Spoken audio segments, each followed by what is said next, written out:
अध्याय पहिला अर्जुन विषाद योग।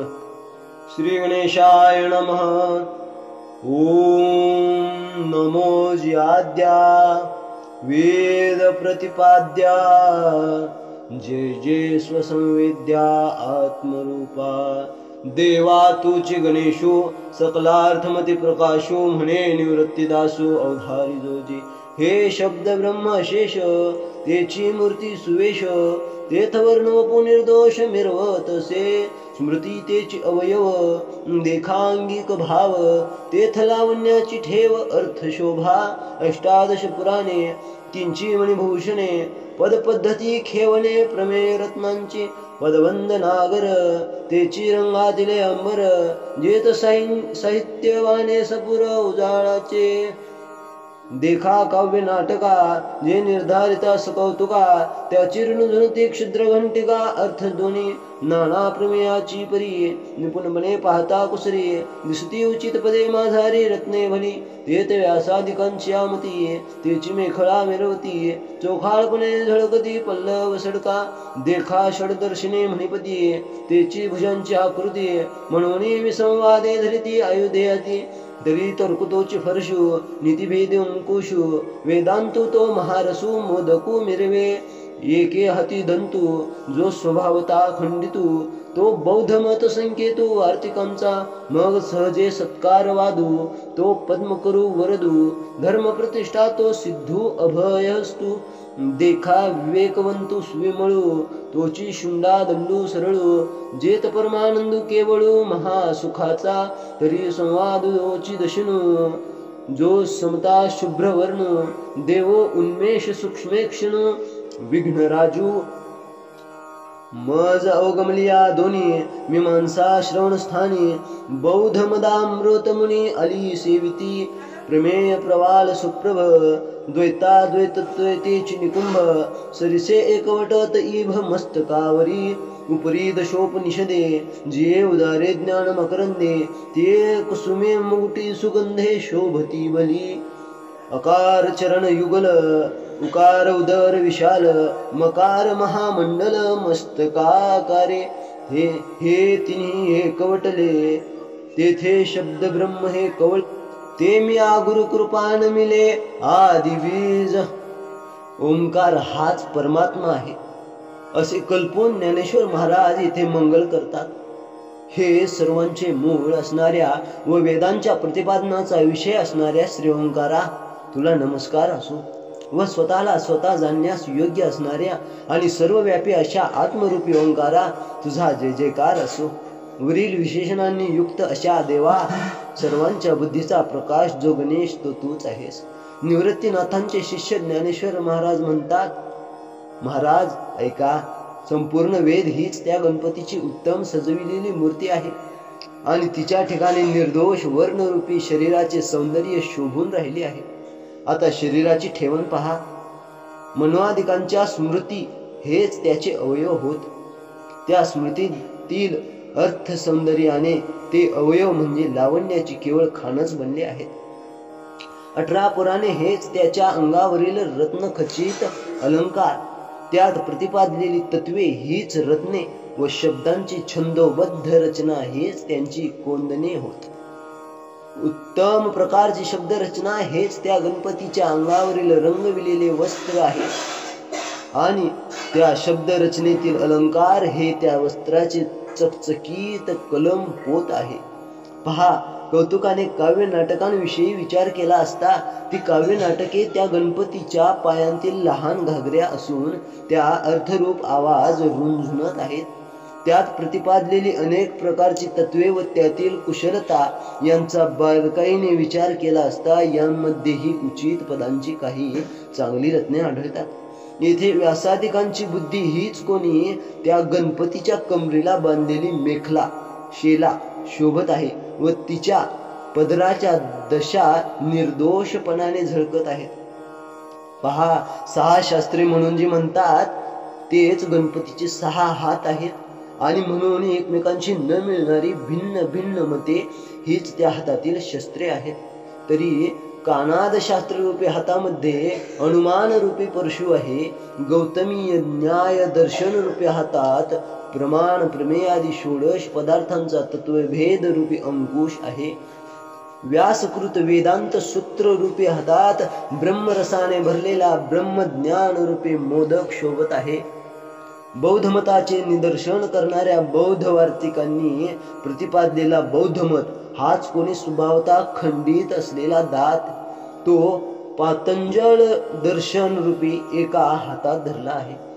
मग बौद्धांच्या शून्यवादाचे खंडन झाल्यावर सहजच येणारा निरश्वर सांख्यांचा सत्कारवाद हाच गणपतीचा वर देणारा कमलासारखा हात होय व जैमिनीकृत धर्मसूत्रे हा धर्माची सिद्धी करणारा व अभय देणारा गणपतीचा हात होय.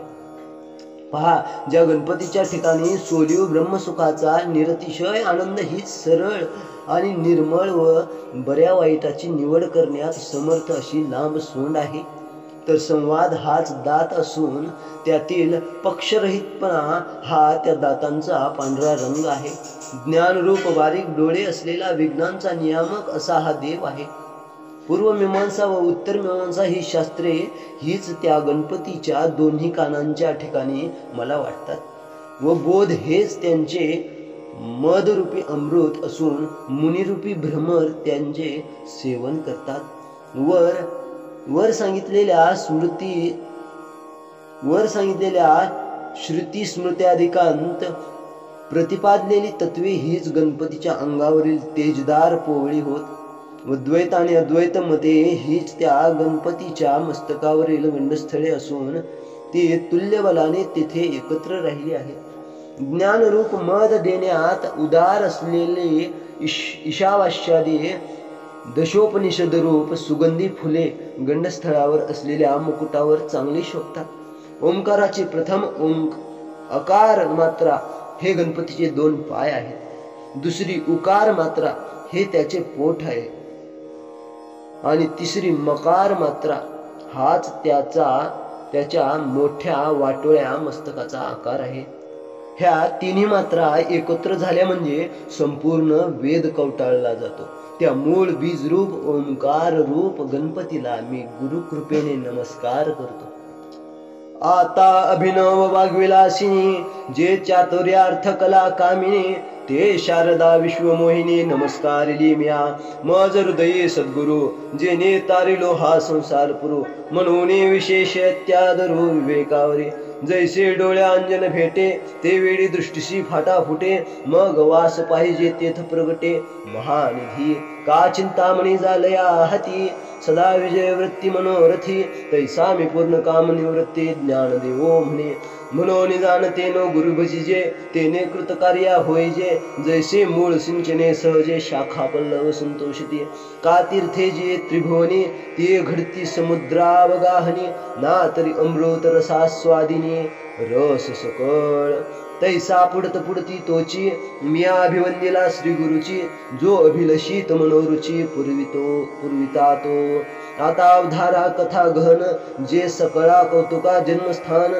की अभिनव उद्यान विवेक तरुणचे ना तरी सर्व सुखांची आधी जे प्रमेय महानिधी नाना नवरस सुदाब्दे परिपूर्ण हे की परमधाम प्रकट सर्व विद्यांचे मूळपीठ शास्त्र जाता वसिष्ठ अशेषांचे ना तरी सकळ धर्माचे माहेर सज्जनांचे जिव्हार लावण्य रत्न भांडार शारदेचे नाना कथारूपे भारती प्रगटली असे त्रिजगती आविष्कारोनी महामती व्यासाची म्हणून हा काव्या रावो ग्रंथ गुरुवतीचा ठावो येथुनी रस आला आऊ रसाळपणाचा देवीची ऐका अनेक एक येथुनी शब्द श्री सच्छाश्रिक आणि महाबोधी कोवळीक दुनावली येथ चातुर्य शहाणे झाले प्रमेय रुची साले आणि सौभाग्य पोखले सुखाचेथ माधुरी मधुरता शृंगारी सुरेखता रूढपण उचिता दिसे भले येथ कळाविदपण कळा पुण्यासे प्रताप आगळा म्हणून जन्मेजयाचे उलिळा दोष हरले आणि पाहता नावेक रंगे सुरंगतेची अगळीक आणि पाहता नावेक रंगी सुरंगतीची आगळीक गुणा सगुणपणाचे बीक बहुवसेत भानुचे नितेजे धवळले जैसे त्रैलोक्य दिसे उजळले तैसे व्यासमती कवळले मिरवे विश्व का सुक्षेत्री बीज घातले ते आपुल्या परी विस्तारले तैसे भारती सुरवाडले अर्थ जात की प्रथम वैसा काळे लावण्याची नव्हाळे प्रगटे जैसे आगळे अंगणांगे नातरी उद्यान माधवी घडे तेथ वनशोभेची खाणे उघडे अदिलापासून अपाळे जियापरी नाना घनीभूत सुवर्ण जैसे निहाळिता साधारण मग अलंकारी बरवे पण निवाडू दावे तैसे व्यासोक्ती अलंकारिले आवडे ते बरवे पण पातले ते जाणून काय आश्रयिले इतिहासी नाना पुरतीये प्रतिष्ठे लागे सानीव धरुणी अंगे पुराणे आख्यान रूपी योगी भारताली म्हणून महाभारती जे नाही ते नोहेच लोकी तिही येणे कारणे म्हणी पे पाही व्यासोच्छिष्ट जगत्रय ऐशी सुरस जगी कथा जे जन्मभूमी परमार्था मुनी सांगे नृपनाथा जन्मे जया जे अद्वितीय उत्तम पवित्र एक निरुपम परम मंगल धाम अवधार्य आता भारते कमळ परागो गीताख्यो प्रसंगो जो संवादला श्रीरंगो अर्जुनेसी नातरी शब्द ब्रह्माब्दी मथिलेयास व्यास बुद्धी निवडिले निरवधी नवनीत हे मग ज्ञानाग्नी संपर्के कडसिले विवेके पद आले परिपाके अमुदासी जे अपेक्षिले विरक्ती सदा अनुभवी जे संती सोहम भावे पारंगती रमिजे जेथ जे अकर्णी जे भक्ती जे अधिवंद्य त्रिजगती ते भीष्म पर्वी संगती सांगिजे जे भगवद्गीता म्हणजे जे ब्रह्मेशांनी प्रशंसिजे जे सनकादिकी सेविजे आदरेंसी जैसे शारदीयेचे चंद्रकळे माझे अमृत कण कोळे ते विंचिती मने मवाळे चकुरत लगे त्या परिश्रोता अनुभवावी हे कथा अति हळुवार पण चित्ता आणुनिया हे शब्देविन संवादीजे इंद्रिया नेनता भोगीजे बोला आदी झोंबीजे प्रमेयासी जैसे भ्रमर परागुने ते परी कमळ दळे नेनती तैसी परी आहे सेविती ग्रंथी ये का आपुला ठाऊन संडिता अलिंगी जे चंद्रू प्रगटता हा अनुरागू भोगिता कुमुदिनी जाणे ऐसे निगंभीरपणे थिरावलेनी अंतःकरणे आथिला तुची जाणे मानुये अहो अर्जुनाचे पांते परिसनया योग्य होती ही कृपा करुणी संती अवधान द्यावे हे सलगी म्या म्हणतले चरणा लागोनी विनविले प्रभू सखोल हृदया पुले म्हणून या जैसा स्वभाव माय बापांचा अपत्य बोले जरी बोबडे वाचा तरी अधिक चेतयाचा संतोषती तैसा तुम्ही मी अंगीकारिला सज्जनी आपुला म्हणतला तरी उणे सहजे उपसाहला पार्थो काही परी अपराधो आहे जे मी गीतार्थो कवळू पाहे ते अवधारा विनवला हे म्हणून या हे अनावरण विचारता वायांची दिवसा उपनला चित्ता एरवी बाणते काय खद्योता शोभा थे कीट डोगो चांसुवरी माप सुये सागरी मी नेनतू त्या परी प्रवते येत ऐका आकाश घेऊन सावे तरी अनेक त्याहुनी थोर व्हावे म्हणून अपाडू हे आघवे निर्धारिता या गीतार्थाची थोरी स्वये शंभू विवरी जेत भवानी प्रश्न करे चमत्कारोनी तेत हरुमने नेनिजे देवी जैसे का हृदय स्वरूप तुझे तैसे नित्य नूतन देखिजे गीता तत्व हा वेदार्थ सागरू जया निद्रिताचा गुरु तो स्वये सर्वेश्वरू प्रत्यक्ष अनुवादला ऐसे जे अगाध जेथ वेडावती वेद तेत अल्पमी मती मंद काय होय हे अपार कैसेने कवळावे महातेज कवने धवळावे गगन मुठी सुवावे मशके केवी परी येथ असे एकवाधारू तेनेंची बोले मे सदरू जे सानुकूळ श्री गुरु ज्ञानदेवो म्हणे ए रवी तरी मी मूर्खू जरी झाला अविवेकू तरी संत कृपा दीपकू सोज्वळू असे लोहाचे कणक होय, हे सामर्थ्य परिसीच आहे की मृतही जीवितला हे अमृत सिद्धी. जरी प्रकटे सिद्ध सरस्वती, तरी मुकयाथी भारती. येथ वस्तु सामर्थ्य शक्ती नवल काय. जया ते कामधेनु माये, तयासी अप्राप्य काही आहे. म्हणून मी प्रवर्तवला हे ग्रंथी ये, तरी न्यून ते पुरते अधिक ते सरते. करुणी घ्यावे हे तुम ते विनवितू असे. आता दे जो अवधान, तुम्ही बोलविल्या मी बोलेन. जैसे चेष्टे सूत्राधीन दारू यंत्र, तैसा मी अनुग्रहितू. साधूंचा निरूपितू, ते आपुला अलंकारितू. भलतया परी तव श्री गुरु म्हणते राही, हे तुझ बोलावे न लगे काही. आता ग्रंथा चित्त दे झडकरी वेगा, या बोला निवृत्ती दासू. पाहुनी परम उल्हासू, म्हणे परेसा मना अवकाशू. देवोनिया. धृतराष्ट्रवाच, धर्मक्षेत्रे कुरुक्षेत्रे समवेतायुत्सव. मामका पांडवाश्चैव किं कुर्वत संजय. श्लोक टीका श्री ज्ञानोबा तुकाराम. तरी पुत्र स्नेहे मोहितो, धृतराष्ट्रसे पुसतो.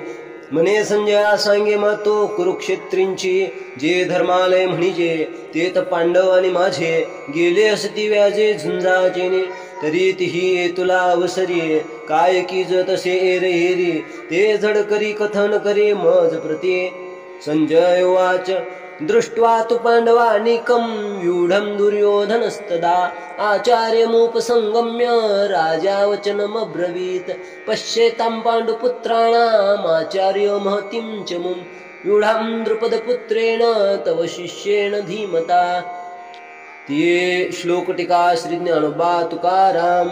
ते वेळी तो संजय बोले, म्हणे पांडव सैन्य उचलले. जैसे महाप्रळय पसरले कृतांतमुख, तैसे ते घनदाट उठावले एक वाट. जैसे उसळले काळकूट धरी कवन, ना तरी वडवानळू सांदुकला. प्रलय वाते पोखला, सागर शोषणी उधवला. अंबरासी तैसे दळ दुर्धर, नानाभ्यो परिकर. अवगमले भयासूर तिये काळे, ते देखिले या दुर्योधने. भेरिले कवणे माने, जैसे न गणिजे पंचानने गजघटांते. मग द्रोणापासी आला, त्या ते म्हणे हा देखिला. कैसा दळभार उचलला पांडवांचा. गिरिदुर्ग जैसे चालते, तैसे विविध व्यूह संभवते. हे रचिले आथी बुद्धिमंते द्रुपद कुमरे. जो का तुम्ही शिक्षा पिला, विद्या देऊनी कुरुटा केला. तेने हा सैन्य सिंह पाखरिला. देख देख अत्र शूरा महेश्वासा, भीमार्जुन समायुधी. युधानो विराटश्च द्रुपदश्च महारथा.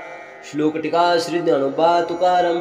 आणि काही असाधारण, जे शस्त्रास्त्रे प्रवीण, जे क्षात्रधर्मी निपुण वीर आहाती. जे बळे प्रौढी पौरुषे, भीमार्जुना सारिखे. ते सांगेन कौतुके प्रसंगेंची. येथ युधानो सुभटू, आलासे विराटू. महारथी श्रेष्ठू द्रुपदवीरू. दृष्टकेतुश्च कितान, काशीराजश्च वीर्यवान. पुरुजित कुंतीभोजश्च शेवेश्च नरपुंगवा. युधामन्युश्च विक्रांत, उत्तमौजाश्च वीर्यवान. सौभद्र द्रौपदेयाश्च सर्व एव महारथा. श्लोक टीका श्री ज्ञानोबा तुकाराम. चेकितान दृष्टकेतु, काशीश्वरो विक्रांतो. उत्तमौजा नृपनाथो शैब्य देख. हा कुंती भोजू पाहे, येत युधामन्यू आला आहे. आणि नवा आणि पुरजितादी राय हे सकळ देखे. हा सुभद्रा हृदय नंदनो, जो अपरू नवा अर्जुनो. तो अभिमन्यू म्हणे दुर्योधनु, देखे द्रोणा. आणि कहे द्रौपदी कुमार, हे सकळ ही महारथी वीर. मितीने निजे परी अपार, मिनले असती. धृतराष्ट्र म्हणाला, हे संजया, धर्माचे स्थान अशा कुरुक्षेत्रामध्ये जमलेले आणि युद्धाची इच्छा करणारे माझे पुत्र कौरव आणि पांडव यांनी काय केले. तर मुलांच्या ममतेने वेडा झालेला धृतराष्ट्र संजयास प्रश्न करू लागला. तो म्हणाला, संजया, कुरुक्षेत्राची हकीकत काय आहे ती मला सांग. ज्या कुरुक्षेत्राला धर्माचे घर म्हणतात, तेथे पांडव आणि माझे पुत्र लढाईच्या निमित्ताने गेले आहेत, तरी ते एकमेक एवढा वेळ काय करीत आहेत, हे मला लवकर सांग. संजय म्हणाला, त्यावेळी पांडवांचे सैन्य तर व्यूहाच्या आकाराने उभे राहिलेले पाहून राजा दुर्योधन द्रोणाचार्यांजवळ जाऊन त्यांना पुढील शब्द बोलला. हे गुरु, तुमचा बुद्धिमान शिष्य द्रुपद पुत्र दृष्टद्युम्न याने व्यूह रचून उभी केलेली अशी ही पांडवांची मोठी सेना अवलोकन करा. त्यावेळी तो संजय बोलला. तो म्हणाला की पांडव सैन्याने उठाव केला तेव्हा ज्याप्रमाणे महाप्रलयाचे वेळी काळ आपले तोंड पसरतो, त्याप्रमाणे त्या घनदाट सैन्याने एकदम उठाव केला तेव्हा त्याला कोण आवरणार? जसे काळकूट एकदा उसळले म्हणजे त्याचे शमन करण्याला कोण समर्थ आहे? अथवा वडवानळ समुद्राचा पोटातील अग्नी एकदा पेटला तशाच त्याला प्रलयकालच्या वाऱ्याने हात दिला म्हणजे तो ज्याप्रमाणे सागराचे शोषण करून आकाशापर्यंत भडकतो, त्याप्रमाणे न आटोपणारे ते सैन्य अनेक व्यूह रचून सज्ज झालेले असल्यामुळे त्यावेळी फारच भयंकर भासले. ज्याप्रमाणे हत्तीच्या कळपांना सिंह मुळीच मोजित नाही, त्याप्रमाणे ते सैन्य पाहून दुर्योधनाने त्याची मुळीच पर्वा केली नाही.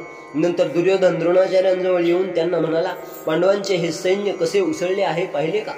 हुशार अशा द्रुपदपुत्र दृष्टद्युम्नाने सैन्याचे हे नाना प्रकारचे व्यूह सभोवार रचले आहेत.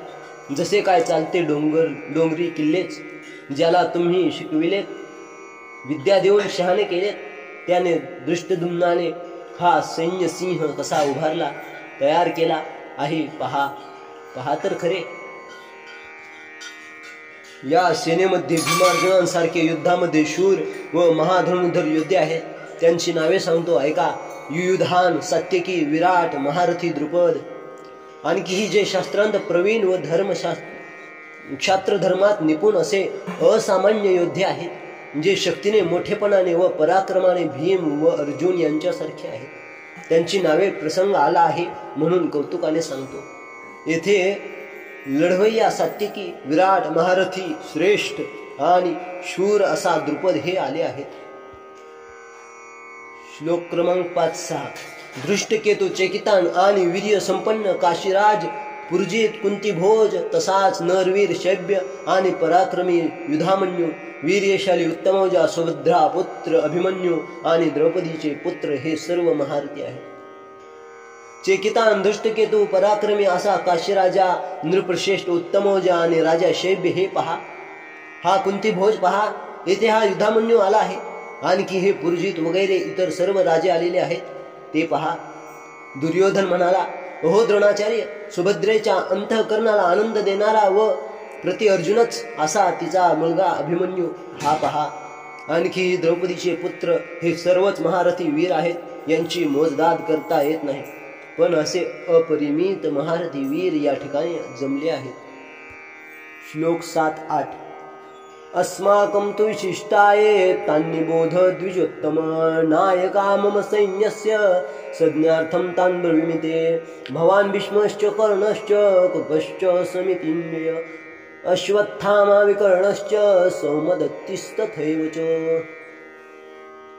हे द्विजश्रेष्ठा, आपल्या बाहूचे असलेले ही माझ्या सैन्याचे जे प्रसिद्ध नायक आहेत, त्यांची काही नावे तुमच्या दिग्दर्शनार्थ मी सांगतो ऐका. आपण स्वतः भीष्म, कर्ण, कृपाचार्य व समितिंजय, अश्वत्थामा, विकर्ण, त्याचप्रमाणे सौमदत्ताचा पुत्र भूरिश्रवा. आता आमचा दळी नायक जे रूढवीर सैनिक, ते प्रसंगे ऐक सांगितती. उद्देशे एक दोन्ही जाई जती बोलोनी, तुम्ही आदि करुणी मुख्य जे जे. हा भीष्मो गंगानंदनो, जो प्रताप तेजस्वी भानो, रिपुअज पंचानो कर्णवीरू. या एकेकाचे निमन व्यापारी, हे विश्व होय संहरे. हा कृपाचार्य न पुरे एकलाची, येथ विकर्णवीरू आहे. हा अश्वत्थामा पैल पाहे, याचा अडदरू सदा वाहे कृतांतू म्हणे. समितिंजयो सौमदत्ती, ऐसे अनेकही बहुत आहाती, जयांच्या बळामी ते धाताही नेने. आता आमच्या सैन्यामध्ये प्रमुख असे जे महायुद्ध आहेत, ते प्रसंगाच्या ओघानेच सांगतो ऐका. तुम्ही आधी करून जे जे मुख्य वीर आहेत, त्यांपैकी 1-2 नावे केवळ संक्षेपाने सांगून टाकतो. प्रतापाने केवळ तेजस्वी सूर्यच असा हा गंगेचा पुत्र भीष्म आहे आणि शत्रुरूपी हत्तीला सिंहासारखा असणारा हा वीर कर्ण या एकट्याच्या केवळ संकल्पाने या जगाची उत्पत्ती व संहार होऊ शकतात. फार कशाला हा एकटाच कृपाचार्य यांना पुरे नाही का? येथे विकर्ण वीर आहे, तो पलीकडे अश्वत्थामा पहा, याची धास्ती प्रत्यक्ष यमही मनात नेहमी बाळगतो. समितिंजय आणि सौमदत्ती असे आणखीही पुष्कळ आहेत. त्यांच्या सामर्थ्याची मर्यादा ब्रह्मदेवालाही समजत नाही. अन्ये च बहवशूरा मदर्थे त्यक्तजीवितः नाना शस्त्र प्रहरणा सर्वे युद्ध विशारदा. श्लोकटिका श्री ज्ञानोबा तुकाराम. आणखी इतरही अनेक वीर माझ्याकरिता जीवावर उदार झालेले, नाना प्रकारच्या शस्त्रांनी लढणारे आणि सर्वही युद्धशास्त्रांमध्ये प्रवीण असे आहेत. जे शस्त्रविद्या पारंगत, मंत्रावतार मूर्त, होकाजे अस्त्रजात येथो निरूढ, हे अप्रतिमल्ल जगी प्रताप अंगी, परी सर्व प्राणे मजची लागे आराईले असते. पतिव्रतेचे हृदय जैसे पती वाचोनी न स्पर्शे, मी सर्वस्वया तैसे सुभटांसी. आमच्या काजाचे निपाडे देखती आपुले जीवित ठोकळे, ऐसे निर्वधी चोखडे स्वामी भक्त. झुंजती कुळकणी जाणती, कळे कीर्तिसी जिती. हे बहु असो क्षात्रनीती येथोनिया, ऐसे सर्वा परिपुरते. वीर दळी अमते, आता काय गुण याते अपार हे. ते शस्त्रविद्येत तरबेज आहेत, अस्त्रांच्या मंत्रविद्येत मूर्तिमंत अवतार आहेत. फार काय सांगावे, जेवढी म्हणून अस्त्रे आहेत तेवढी सर्व यांच्यापासून रूढ झाली आहेत. हे या जगतात अद्वितीय योद्धे आहेत, यांच्या अंगात पुरेपूर शौर्य आहे. एवढे असूनही हे सर्व वीर अगदी जीवावर उदार होऊन माझ्या बाजूला मिळाले आहेत. ज्याप्रमाणे पतिव्रतेचे मन पती वाचून इतराला स्पर्श करीत नाही, त्याप्रमाणे या चांगल्या अयोध्यांना मीच काय ते सर्वस्व आहे. आमच्या कार्यापुढे यांना आपले जीवित अगदी तुच्छ वाटते. असे हे निस्सीम व उत्तम स्वामी भक्त आहेत. हे युद्ध कला कुशल असून युद्ध कौशल्याने कीर्तीस जिंकणारे आहे. फार काय सांगावे, क्षात्रधर्म मूळ यांच्यापासूनच उत्पन्न झाला आहे. याप्रमाणे सर्व अंगांनी पूर्ण असे वीर आमच्या सैन्यात आहेत. आता यांची गणती काय करू, हे अपार आहेत. अपर्याप्तं तदस्माकं बलं भीष्माभिरक्षितं, पर्याप्तं त्विदमे तेषां बलं भीमाभिरक्षितं.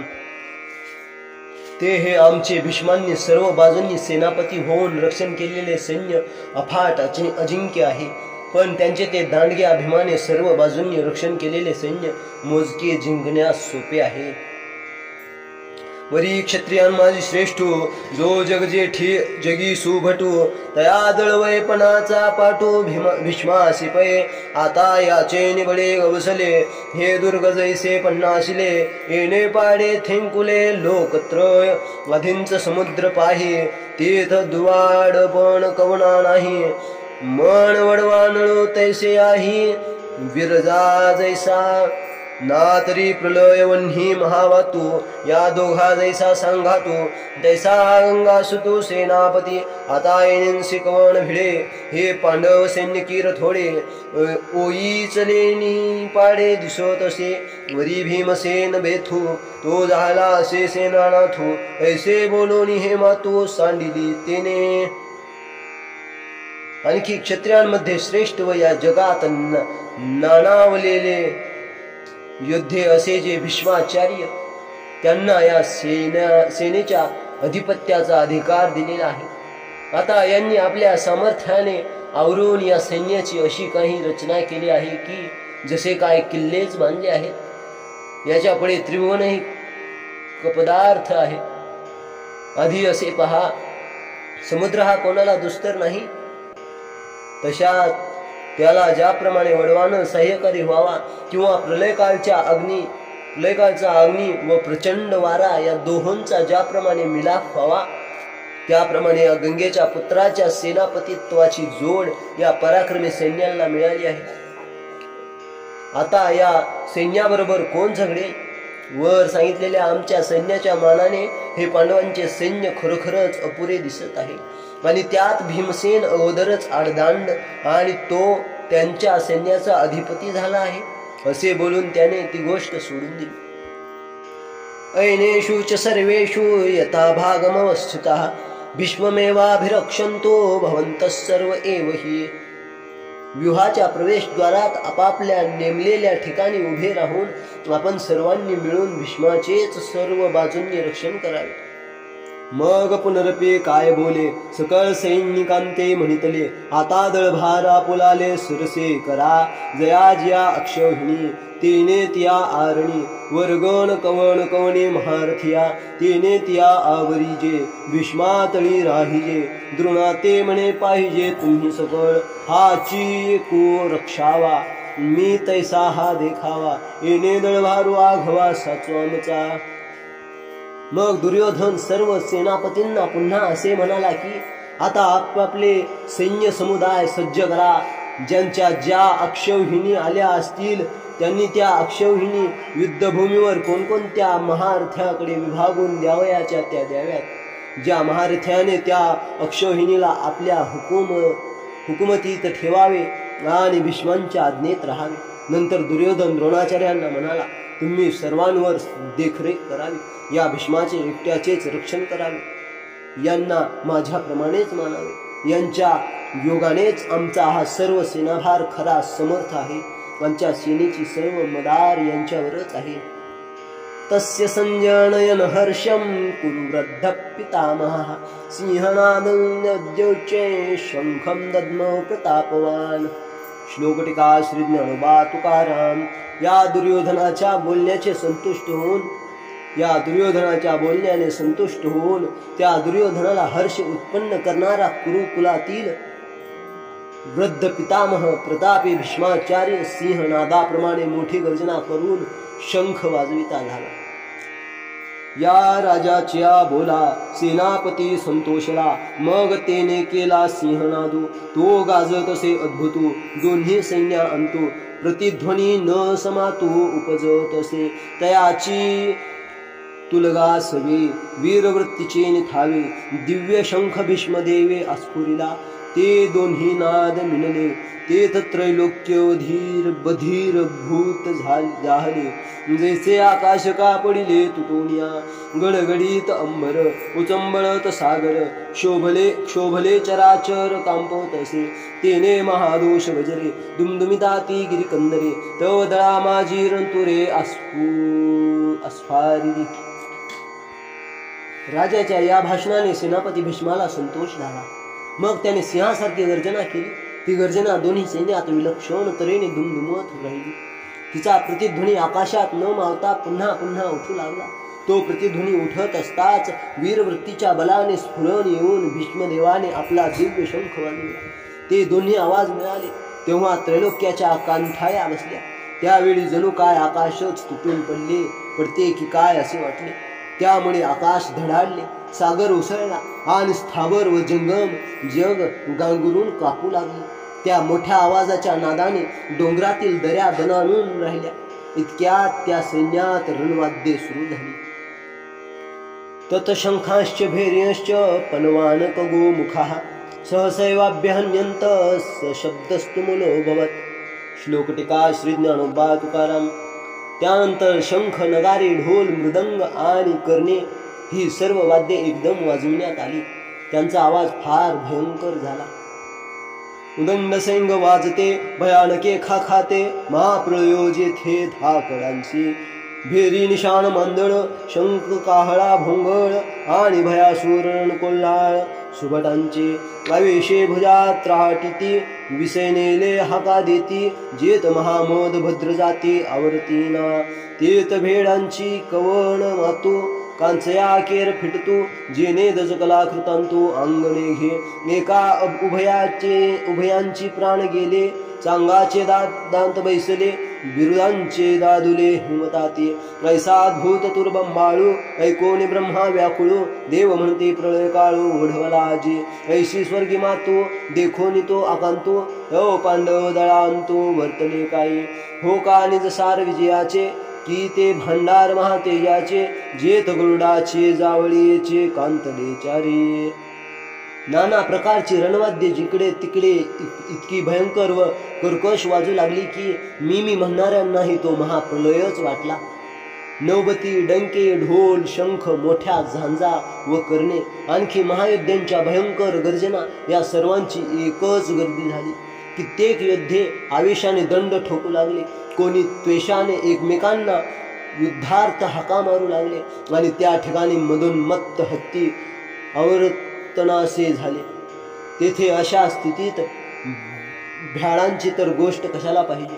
कच्चे लोक तर कसपटाप्रमाणे उडून गेलेच, पण प्रत्यक्ष यमास धाक पडला तो पायच धरीना. त्यापैकी कित्येकांचे तर उभ्या उभ्याच प्राण गेले. जे धैर्यवान होते त्यांची दातखिळी बसली आणि मी म्हणणारे नामांकित वीर थरथर कापू लागले. असा वाद्यांचा मोठा विलक्षण प्रलयकाळ येऊन ठेपला असे देव म्हणू लागले. तो आकांत पाहून स्वर्गात अशी गोष्ट झाली. इतक्यात इकडे पांडवांच्या सैन्यात काय झाले.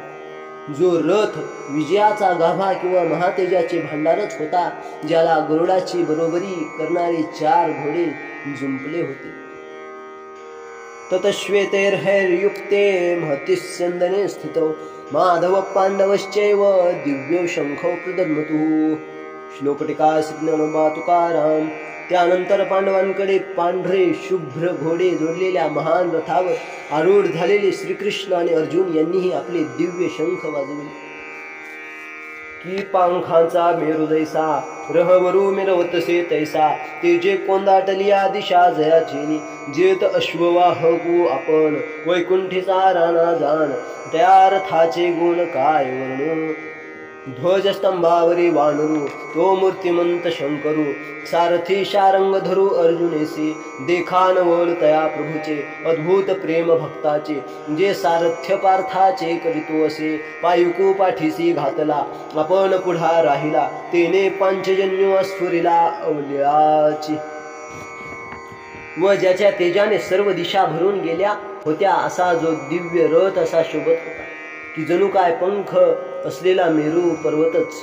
लक्षात घे, ज्या रथावर सारथ्याचे काम करणारा प्रत्यक्ष वैकुंठाचा राजा श्रीकृष्ण आहे, त्या रथाचे गुण काय वर्णावेत. रथावर लावलेल्या निशाणाच्या खांबावर असणारा वानर मारुती हा प्रत्यक्ष शंकरच व शारंगधर श्रीकृष्ण हा अर्जुनाचा सारथी होता. पहा त्या प्रभूचे नवल, पहा त्या प्रभूचे नवल. त्याचे भक्ताविषयी प्रेम विलक्षण आहे, कारण तो सर्व शक्तिमान परमेश्वर पण अर्जुनाच्या सारथ्याचेही काम करीत होता. आपल्या दासाला पाठीशी घालून तो स्वतः युद्धाच्या तोंडावर राहिला. त्या श्रीकृष्णाने पांचजन्य नावाचा शंख लीलेनेच वाजविला. पांचजन्यम ऋषिकेशो देवदत्तम धनंजय, पौंड्रम दद्मौ महाशंखम भीमकर्मावृकोदरः. श्लोकटिका श्रीज्ञानोबा तुकाराम. भगवान श्रीकृष्णाने पंचजन्य शंख, अर्जुनाने देवदत्त व अचाटकर्मा भीमसेनाने पौंड्र नावांचा महान शंख वाजविला. परितो महाघोषू थोरू गाजतसे गहिरू, जैसा उदय लालूपी दिनकरो नक्षत्रांते, जैसे तुरबंबाळू भवते कौरव दळी गाजत होते, ते हरपोनी नेनो केवते गेले तेथ, तैसाची देखे रे निनादे अति गहिरे, देवदत्त धनुर्धरे अस्फुरिला, ते दोन्ही शब्द अचाट मिनले एकवट, तेत ब्रह्मकटाह शतकोट हो पाहत असे, तव भीमसेनो विषय नैला, जैसा महाकाळू खवळला, तेने पौंड्रा स्फुरिला महाशंखू. परंतु त्याच्या तो भयंकर आवाज गंभीरपणाने घुमत राहिला.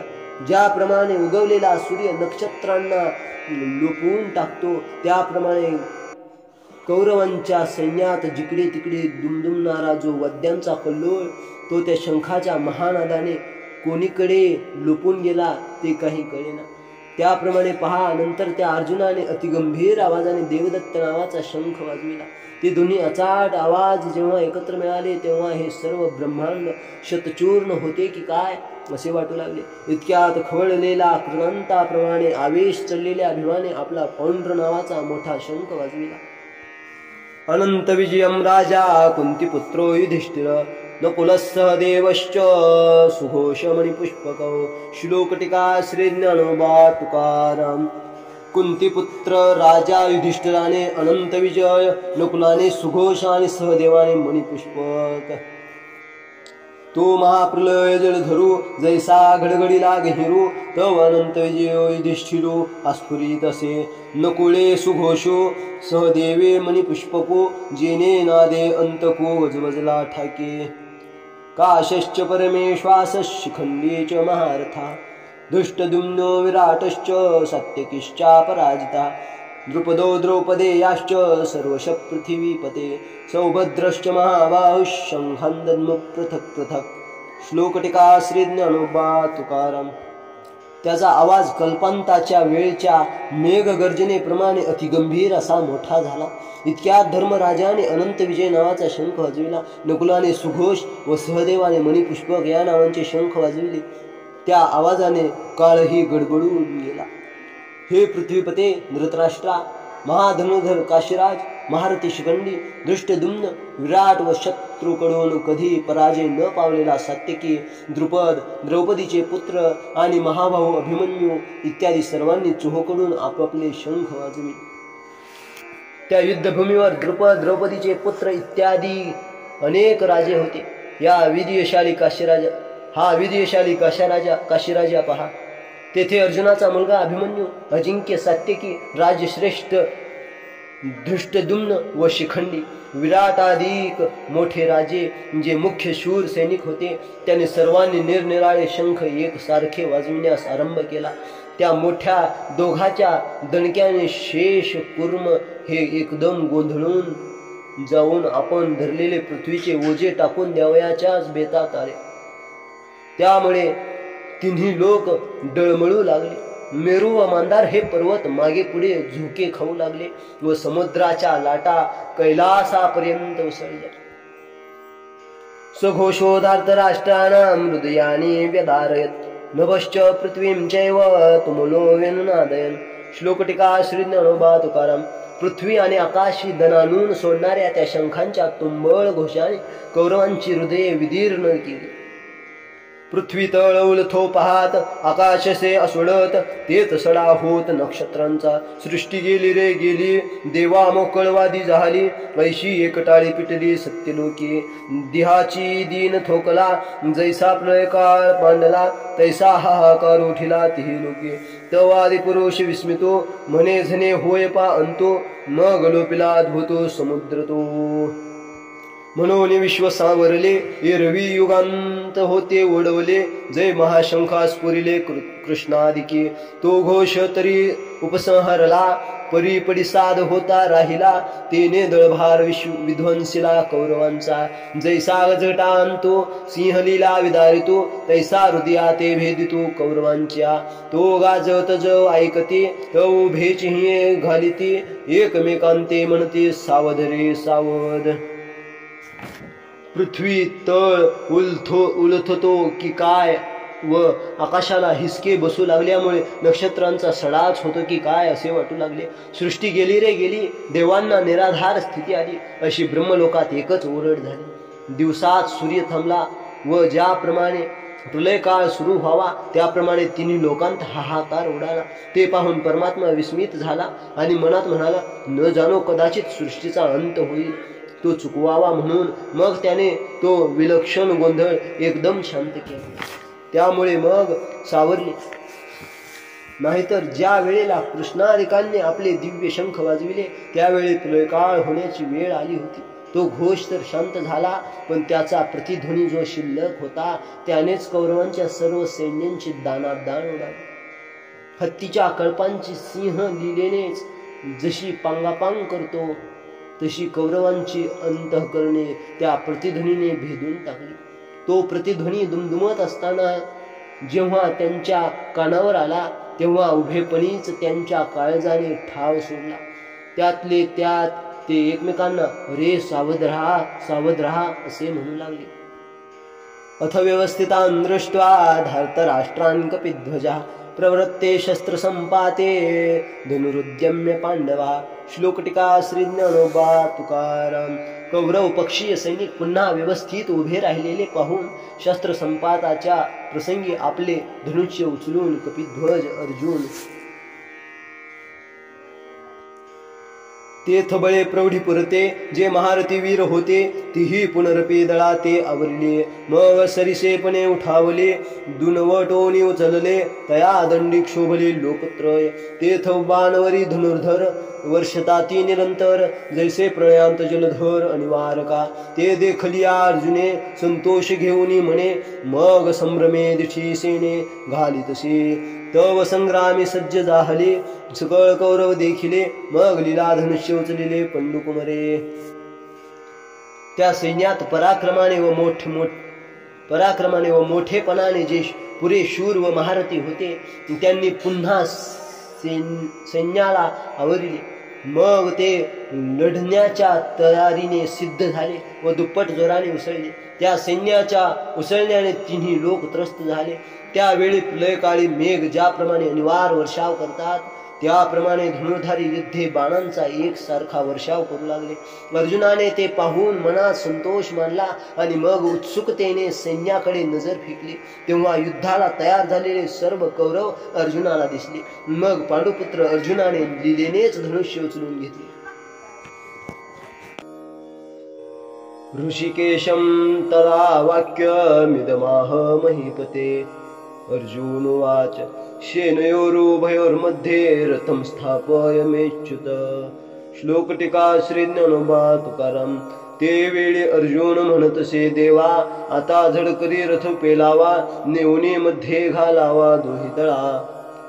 हे धृतराष्ट्रा त्यावेळी अर्जुन भगवान श्रीकृष्णाला पुढील वाक्य बोलला। अर्जुन म्हणाला हे अच्युता माझा रथ दोन्ही सैन्यांच्या मध्यभागी नेऊन उभा कर। यावदेतान्निरीक्षेऽहं युद्धकामानवस्थितान् कैर्मया सह योद्धव्यमस्मिन् रणसमुद्यमे। श्लोकटिका श्री ज्ञानोबा तुकाराम। योत्स्यमानानवेक्षेऽहं योयतित्र समागता धार्तराष्ट्रस्य दुर्बुद्धेर्युद्धे प्रियचिकीर्षवः। श्लोकटिका श्री ज्ञानोबा तुकाराम। म्हणजे युद्धाची इच्छा असलेल्या व सन्मुख उभे राहिलेल्या या सर्वांना मी नीट अवलोकन करीन व या रणसंग्रामामध्ये मला कोणाबरोबर युद्ध करावयाचे ते मी पाहून घेईन। दुष्टबुद्धी दुर्योधनाचे युद्धामध्ये प्रिय करण्याची इच्छा असलेले जे हे युद्धाची इच्छा करणारे योद्धे येथे गोळा झाले आहेत त्यांना मी अवलोकन करीन। जोपर्यंत हे सर्व झुंजण्याकरिता आलेले शूर सैनिक मी क्षणभर पुरते निहाळून पाहिन तोपर्यंत उभा कर। येथे सर्व आले आहेत पण मी रणात कोणाबरोबर लढावे याचा विचार करणे जरूर आहे म्हणून मी पाहतो। हार करून कौरव हे उतावळे व दुष्ट बुद्धीचे असून पुरुषार्था वाचून युद्धाचे हाव धरतात। हे लढाईचे हौस तर बाळगतात पण युद्धात टिकाव धरीत नाहीत। इतके सांगून संजय धृतराष्ट्र राजाला पुढे काय म्हणाला।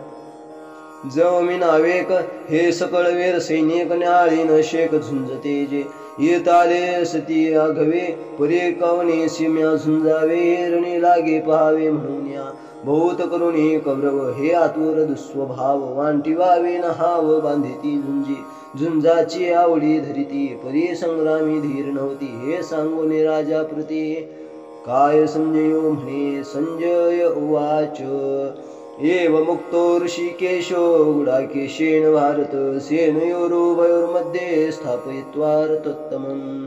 श्लोकटिका श्री ज्ञानोबा तुकाराम। ऐका अर्जुनी तुके बोलिला तो कृष्णे रथ पेलिला दोही सैन्या माझी केला उभा तिने। संजय म्हणाला हे भरत कुलोत्पन्ना धृतराष्ट्रा अर्जुनाने असे म्हणताच श्रीकृष्ण दोन्ही सैन्याच्या मध्यभागी तो उत्तम रथ थांबवून ऐका अर्जुन एवढे बोलला।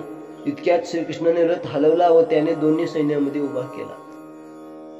भीष्म द्रोण प्रमुक्त सर्वेषां च महीक्षिताम् उवाच पार्थ पश्येतान् समवेतान् कुरुनिति तत्रापश्यत् स्थितान् पार्थ पितॄन् पितामहान् आचार्यान् मातुलान् भ्रातॄन् पुत्रान् पौत्रान् सखींस्तथा।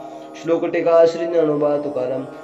श्वशुरान् सुहृदश्चैव सेनयोरुभयोरपि तान् समीक्ष्य कौन्तेय सर्वान् बन्धून् अवस्थितान्. श्लोक टीका श्री ज्ञानोबा तुकाराम. भीष्म, द्रोण आणि इतर सर्व राजे यांच्या समोर म्हणाला, हे पार्था, जमलेल्या या कौरवांना पहा. त्या ठिकाणी जमलेली वडील माणसे, आजे, गुरु, मामा, बंधू, पुत्र, नातू, तसेच जिवलग मित्र, सासरे, स्नेही या सर्वांना दोन्ही सैन्यामध्ये अर्जुनाने पाहिले. तेथे जमलेले आपले बांधवच आहेत असे पाहून तो कुंतीपुत्र अत्यंत करुणेने व्याकुळ झाला आणि कष्टी होऊन असे म्हणाला, जे भीष्मद्रोणादिक जवळिकेची सन्मुख पृथ्वीपती अनेक बहुत आहाती, तेत स्थिर करुणी रथो अर्जुन से पाहतो, तो दळ भार समजतो संभ्रमेसी. मग देवा म्हणे, देख देख हे गोत्र गुरु अशेख, तव कृष्णा म्हणी नावेक विस्मो झाला. तो आपणया आपण म्हणे, येथ काही कवन जाणे, हे मणी धरिलेने परी काही आश्चर्य असे. ऐसे पुढील असे घेतो, तो सहजे जाणे हृदय असतो, परी अगासे निवांतो तेवे. तव तेत पार्थो सकळ पितृपितामह केवळ, गुरुबंधू मातुळ देखता झाला. इष्टमित्र आपुले कुमारजन देखिले, हे सकळ असती आले तयान माझी. सुरजन सासरे आणि कही सखे सोयीरे, कुमार पौत्र धनुधरे देखिले तेत. ज्या उपकार होते केले, काप दिजे राखिले, हे असो वडील धाकुले आधी करुणी. ऐसे गोत्रची दोही दळी, उदित झाले असे कळी, हे अर्जुन ते वेळी अवलोकिले. तेथ म्हणी गजबज झाली आणि आपैसी कृपा आली, तेने अपमाने निघाले वीर वृत्ती. कृपया पर्याविष्ट विषिदन्निदमब्रवीत. ज्या उत्तमे कुळींच्या होती आणि गुणलावण्याथी, त्या आणखी तेन साते सुतेजपणे. नविये आवडीचे निभरे, कामोक निजवनिता विसरे, मग पाडे विनानुसरे भ्रमला जैसा. के तपोबळे रुद्धे घातलिया भ्रंशे बुद्धी, मग तया विरक्तता सिद्धी आठवेना. तैसे अर्जुना तेत झाले, असते पुरुषत्व गेले, जे अंतःकरण दिधले कारुण्यासी. देखा मंत्रज्ञू बरळू जाय, मग तेत का जैसा संचारू होय, तैसा तो धनुर्धर महामोहे आकळिला. म्हणून असता धीरू गेला, हृदयाद्राव आला, जैसा चंद्रकळी शिंपिला सोमकांतू. तया परिपार्थू अतिस्नेहे मोहितू, मग सखेदसे बोलतू अच्युतेसी. अर्जुन उवाच, दृष्ट्वेमं स्वजनं कृष्ण युत्सं समुपस्थितम्. श्लोक टीका श्री ज्ञानोबा तुकाराम. छिन्दन्ते मम गात्राणि मुखं च परिशुष्यति, वेपथुश्च शरीरे मे रोमहर्षश्च जायते. गाण्डीवं संसरते हस्तात् त्वक्चैव परिदह्यते, न च शक्नोम्यवस्थातुं भ्रमतीव च मे मनः. श्लोक टीका श्री ज्ञानोबा तुकाराम. ज्या ठिकाणी भीष्म, द्रोण आदी करून आप्तसंबंधी व आणखी पुष्कळ राजे पुढे उभे होते, त्या ठिकाणी रथ थांबून अर्जुन तो सर्व सैन्य समुदाय उत्सुकतेने पाहू लागला. मग म्हणाला, देवा पहा पहा, हे सगळे भाऊबंद व गुरु आहेत. तेव्हा ते ऐकून कृष्णाच्या मनाला क्षणभर अचंबा वाटला. तो श्रीकृष्ण आपल्या मनाशीच आपण म्हणाला, याने यावेळी हे काय मनात आणले आहे कोणास ठाऊक, पण काहीतरी विलक्षणच असावे असे त्याने पुढचे अनुमान बांधले. तो सर्वांच्या हृदयामध्ये राहणारा असल्यामुळे त्याने ते सहज जाणले. परंतु त्यावेळी तो काही न बोलता स्तब्ध राहिला. तो तेथे केवळ आपले चुलते, आजे, गुरु, भाऊ, मामा या सर्वांना अर्जुनाने पाहिले. आपले इष्टमित्र, मुले बाळे हे सर्व त्या सैन्यात आले आहेत असे त्याने पाहिले. जिवलग मित्र, सासरे, आणखी सगळे सोयरे, पुत्र, नातू असे अर्जुनाने तेथे पाहिले. ज्याच्यावर त्याने उपकार केलेले होते किंवा संकटकाळी ज्यांचे रक्षण केलेले होते, फार काय लहान मोठे आदी करून असे हे सर्व कुळच दोन्ही सैन्यात लढाईस तयार झालेले आहे हे त्यावेळी अर्जुनाने पाहिले. त्या प्रसंगी अर्जुनाच्या मनात गडबड उडाली. आणि त्यामुळे त्याच्या मनात सहजच करुणा उत्पन्न झाली. त्या अपमानामुळे अर्जुनाच्या अंगातील वीरवृत्ती निघून गेली. ज्या स्त्रिया उच्च कुळातल्या असून गुण व रूप यांनी संपन्न असतात त्यांना आपल्या अंगच्या पाणीदारपणामुळे दुसऱ्या स्त्रीचे सवतीचे वर्चस्व सहन होत नाही. नवीन स्त्रीच्या आवडीच्या भरात कामासक्त पुरुष आपल्या स्वतःच्या बायकोला विसरतो आणि मग वेडा होऊन तिची योग्यता न पाहता तिच्या नादी लागतो. किंवा तपोबलाने वृद्धी ऐश्वर्य प्राप्त झाली असता वैराग्यशाली पुरुषाची बुद्धी भ्रम पावते आणि मग त्याला वैराग्य सिद्धीची आठवणही राहत नाही. त्याप्रमाणे अर्जुनाची त्यावेळी स्थिती झाली. त्याची असलेली वीर वृत्ती पराक्रम गेली, कारण त्याने आपले अंतःकरण करुणे लावाहे. पहा, मांत्रिक चांचरला मंत्रोच्चार चुकला असता जशी त्याला बाधा होते तसा तो धनुर्धारी अर्जुन मोठ्या मोहाने व्यापला गेला. म्हणून त्याच्या अंगी असलेले धैर्य खचले आणि त्याचे हृदय करुणेने पाझरले. ज्याप्रमाणे चंद्रकिरणांचे शिंपण वर्षाव झाल्याने चंद्रकांतमणी पाझरू लागतो त्याप्रमाणे पार्थ महाकरुणेने मोहून गेला आणि मग खेदयुक्त होऊन कृष्णाबरोबर बोलू लागला. सिंदन्ति मम गात्राणि मुखं च परिशुष्यति वेफतुश्च शरीरे मे रोमहर्षश्च जायते गाण्डीवं संसृते हस्तात् त्वक्चैव परिदह्यते न च शक्नोम्यवस्थातुं रमतीव च मे मना. श्लोक टीका श्री ज्ञानोबा तुकाराम. तो म्हणे, अवधारी देवा, म्या पाहिला हा मेळावा, तव गोत्रवर्गो आघवा देखिला येत. हे संग्रामे अति उद्यत झाले असती की समस्त, पण आपण पे यावचीद केवी होय. येणे नावेंची नेनो काही, मज आपण पे सर्वता नाही. मन बुद्धी ठाई स्थिर नोहे, देखे देह कापत, तोंडसे कोरडे होत, विकलता उपजत गात्रांसे, सर्वांगा कंटाळाला, ती संतापू बनला, तेत बेंबळ हातू गेला गांडीवाचा. तेन दरतची निष्ठले, परी नेनेंची हातोनी फिड पडिले, ऐसे हृदय असे व्यापिले मोहेने. ते जे वज्रापासून कठीण, दुर्धर अति दारुण, तयाहुन असाधारण, हे स्नेह नवल. जेने संग्रामे हरू जिंतिला, निवात कवचांचा ठाव फेडिला, तो अर्जुन मोहे कवळीला क्षणा माझे. जैसा भ्रमर भेदी कोरडे, भलतैसे काष्ठ कोरडे, परी कळिके माझे सांपडे कोळिये.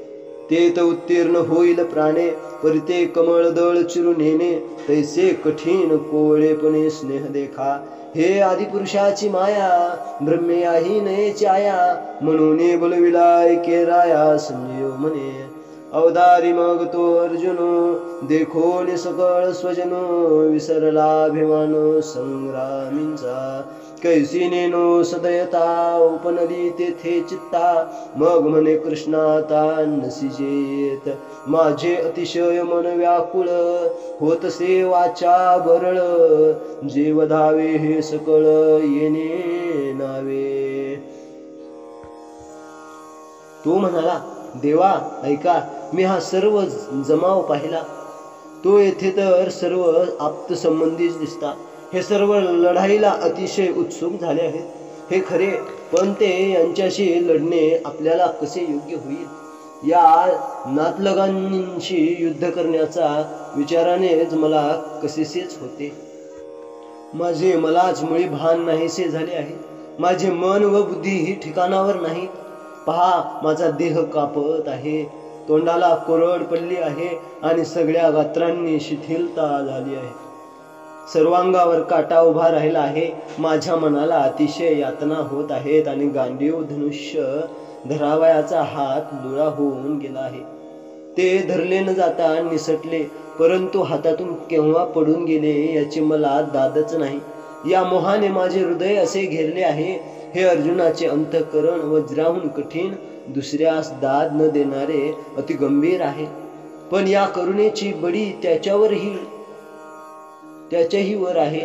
मोठी आश्चर्याची गोष्ट अशी की ज्याने युद्धात शंकरास हार खाण्यास लाविले व निवात कवच नावाच्या राक्षसांचा ठाव ठिकाणा नाहीसा केला. त्या अर्जुनाला एका क्षणात मोहाने घेरले. भुंगा हा ज्याप्रमाणे वाटेल त्या प्रकारचे कोरडे लाकूड सहज लिलेने पोखरून टाकतो, परंतु कोवळ्या कळीमध्ये अडकून पडतो. तेथे तो प्राणासही मुकेल, पण त्या कमळाच्या पाकळ्या चिरण्याचा विचार त्याच्या मनात शिवतही नाही. त्याप्रमाणे पहा, हा स्नेह जात्या कोवळा खरा, पण महाकठीण. संजय म्हणाला, राजा ऐक, हा स्नेह म्हणजे परमात्म्याची माया आहे. हे ब्रह्मदेवालाही आकळत नाही, म्हणून त्याने अर्जुनाला भुरळ पाडली. राजा ऐक, मग तो अर्जुन युद्धाला आलेले सर्व आपलेच लोक आहेत असे पाहून लढाईचा अभिमान ईर्ष्या विसरून गेला. तेथे त्याच्या चित्तात सुदैता कोठून उत्पन्न झाली कोण जाणे. मग तो म्हणाला, कृष्णा, आपण आता येथे राहू नये हे बरे. ह्या सर्वांना मारावयाचे हे मनात येताच त्याने माझे मन अतिशय व्याकुळ होते आणि तोंड हवे ते बरळू लागते. निमित्तानि च पश्यामि विपरीतानि केशव, न च श्रेयोनुपश्यामि हत्वा स्वजनमाहवे.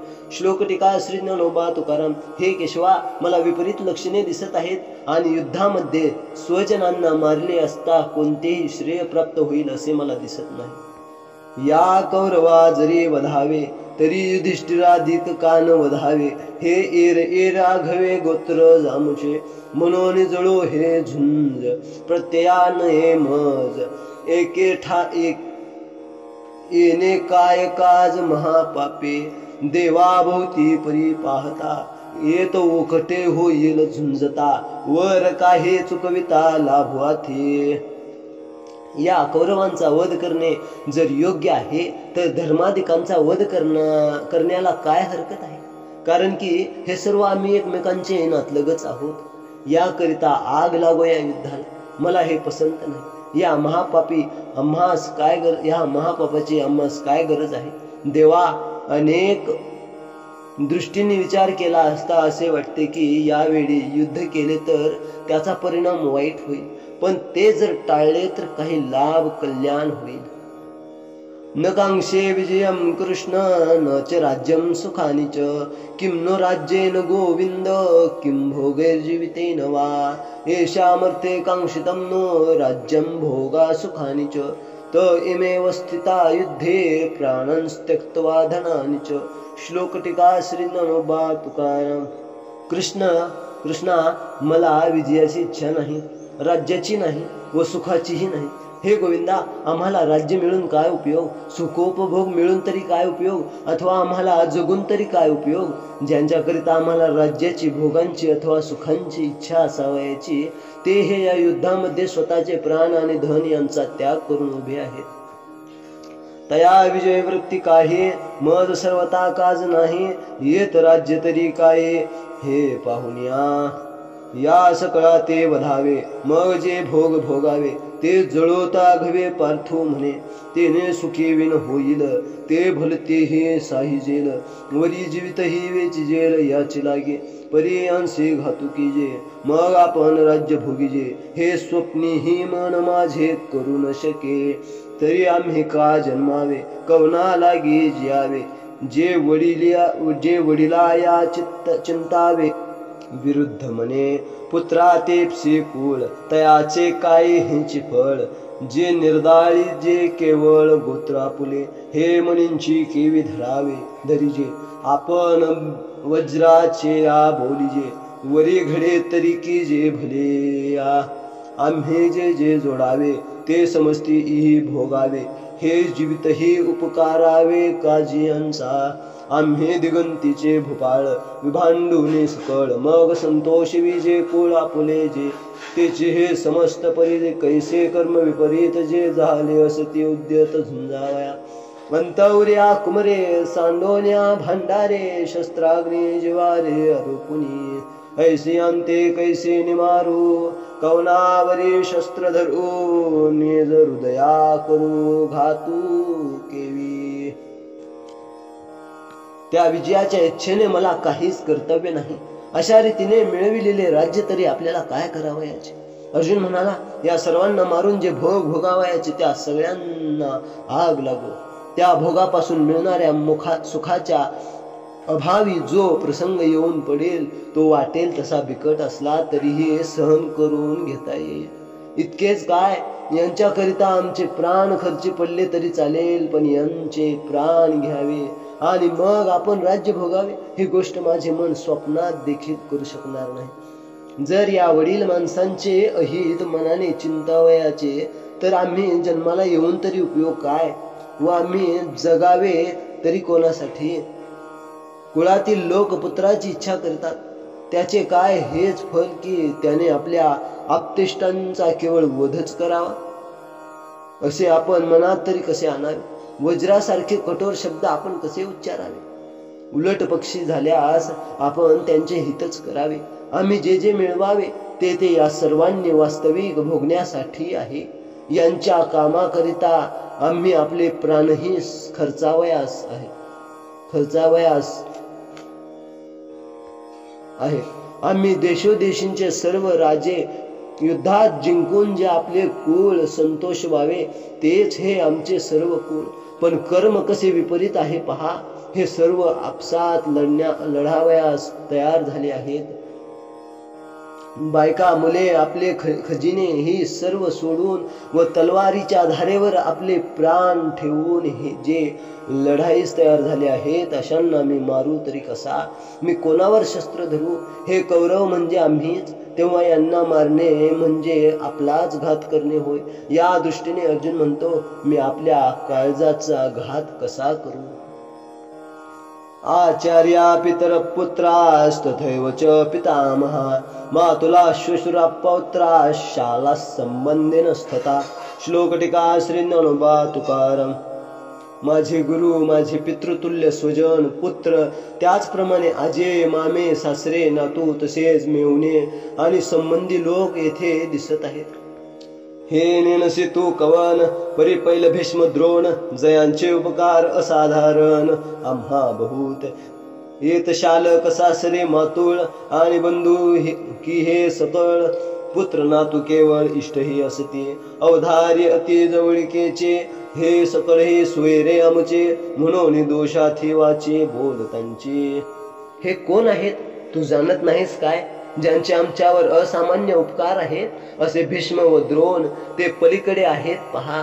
येथे मेहुणे, सासरे, मामे आणि हे इतर सर्व बंधू, पुत्र, नातू आणि केवळ इष्टही आहेत. ऐक, अतिशय जवळचे असे हे आमचे सर्व सोयरे आहेत आणि म्हणूनच यांना मारावे असे वाणीने नुसते बोलणे हे सुद्धा पाप आहे. एतान्नहन्तुमिच्छामि घ्नतोऽपि मधुसूदन अपि त्रैलोक्य राज्यस्य हेतो किं नो महि कृते. श्लोक टीका श्री ज्ञानोबा तुकाराम. हे मधुसूदना, मला ठार मारणाऱ्या यांना देखील त्रैलोक्याचे राज्य मिळाले तरी ही ठार मारण्याची इच्छा करीत नाही. मग पृथ्वीच्या राज्याची कथा काय. हे वरी भलते करीतो, आतांची येथे मारितो, परी आपण मने घातू न चिंतावा. त्रैलोकीचे अनकळीत जरी राज्य होईल येत, तरी हे अनुचित नाचरे मी. जरी आजी येत ऐसे कीजे, तरी कौनांचा मनी उरिजे. सांगे मुख केवी पाहिजे तुझे कृष्णा. उलट पक्षी हे वाटेल ते करोत. आताच पाहिजे तर आम्हास येथे मारोत.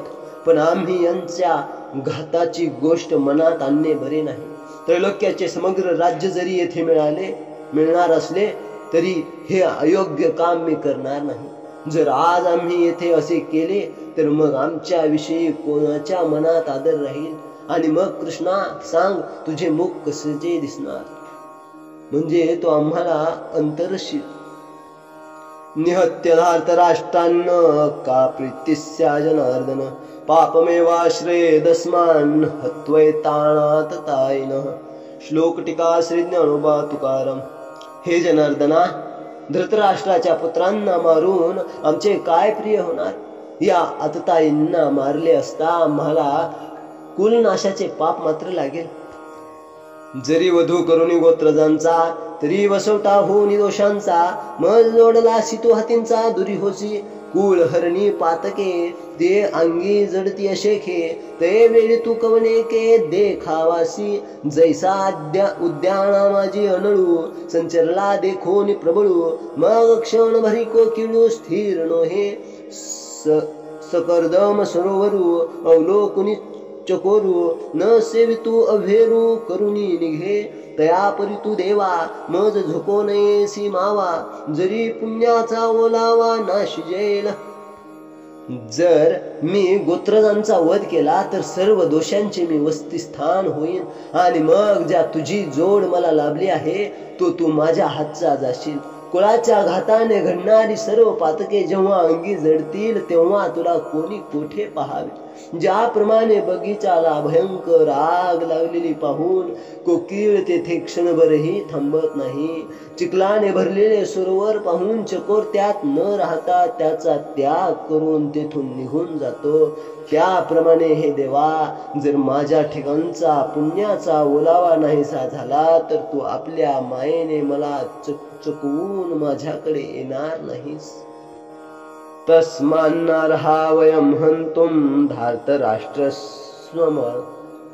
स्वजनं हि कथं हत्वा सुखिनः स्याम माधव श्लोक टीका श्री ज्ञानोबा तुकाराम म्हणून आमचे बांधव जे कौरव त्यांना मारणे आम्हाला योग्य नाही कारण हे माधवा स्वजनांना ठार मारून आम्ही कसे वरे सुखी होऊ म्हणून मी हे न करे ये संग्रामी शस्त्र न धरी हे किडाळ बहुती परे दिसतसे तुझसी अंतराय होईल मग सांगे आमचे काय उरेल तेने दुःखे हे फुटेल तुझवेन कृष्णा म्हणून कौरव हे वधी जती मग आम्ही भोग भोगी जती हे असो मात उघडती अर्जुन म्हणे म्हणून मी हे करणार नाही या लढाईमध्ये हत्यार धरणार नाही कारण हे युद्ध अनेक प्रकारांनी निंद्य दिसत आहे तुझ्याशी ताटातूट होईल तर मग सांग आमचे काय राहिले हे कृष्णा तुझ्या वाचून त्या दुःखाने आमचे हृदय दुभंग होईल एवढ्या करिता कौरव मारले जावेत आणि आम्ही भोग भोगावेत हे राहू दे ही गोष्ट घडणे अशक्य आहे असे अर्जुन म्हणाला यद्यपि तेन पश्यन्ते लोभोपहत चेतसा कुलक्षय कृतं दोषं मित्रद्रोहे च पातकं कथं न ज्ञेयमस्माभिः पापादस्मा निवर्तितुं कुलक्षय कृतं दोषं प्रपश्यद्भिर्जनार्दन श्लोक टीका श्री ज्ञानोबा तुकाराम लोभाच्या योगाने अंतःकरण भ्रष्ट झालेल्या यांना कौरवांना कुलक्षय केल्याने होणाऱ्या दोष आणि मित्रद्रोहाचे पातक जरी दिसत नाही तरी कुलक्षय केल्याने होणारा दोष डळडळीत दिसत असताना आम्हाला देखील हे जनार्दना या पापापासून परावृत्त होण्याची जाणीव का असू नये हे अभिमान मध्ये भुलले जरी संग्राम आले तरी आम्ही तापले जाणावे लागे हे ऐसे कैसे करावे जे आपले आपण मारावे जानत जानतांची सेवावे काळकोट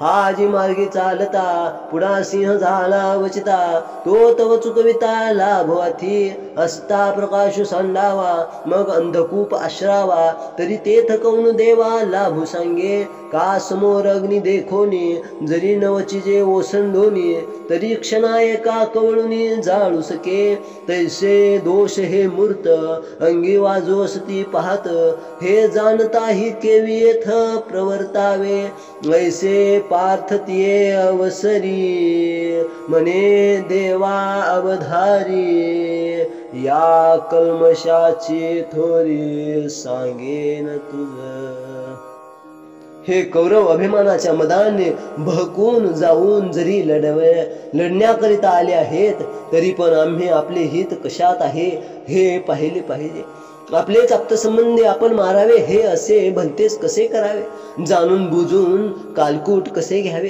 अहो महाराज रस्त्याने चालले असता अकस्मात सिंह आडवा आला तर त्याला चुकवून जाण्यातच हित आहे असलेला उजेड टाकून अंधकुपाचा आश्रय केला तर देवा त्यात काय लाभ आहे सांग बरे किंवा समोर अग्नी पाहून त्याला चुकवून जर आपण पलीकडे गेलो नाही तर तो एका क्षणात आपणास घेरून जाळून टाकेल. ज्याप्रमाणे हे मूर्तिमंत दोष आमच्या अंगावर आदळू पाहत आहेस, हे समजत असताही या कामी कसे प्रवृत्त व्हावे. त्यावेळी असे बोलून पार्थ म्हणाला, देवा ऐक, मी तुला या पापाचा भयंकरपणा सांगतो. कुलक्षये प्रणश्यन्ते कुलधर्मा सनातना धर्मे नष्टे कुलं कृत्स्नम धर्मोभिभवत्युत. श्लोक टीका श्री ज्ञानोबा तुकाराम.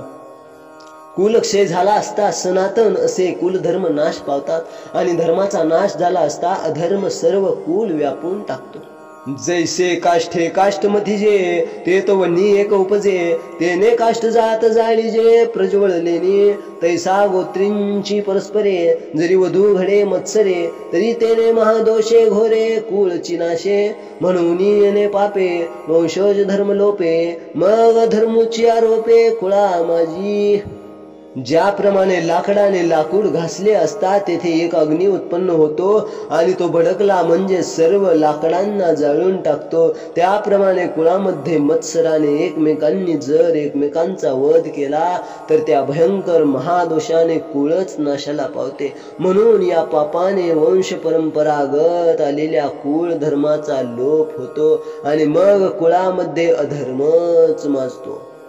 अधर्माभिभवात् कृष्ण प्रदुष्यन्ति कुलस्त्रियाः स्त्रीषु दुष्टासु वार्ष्णेय जायते वर्णसंकर. श्लोक टीका श्री ज्ञानोबा तुकाराम. अधर्माने कुळ व्यापल्याने हे कृष्णा कुल स्त्रिया बिघडतात.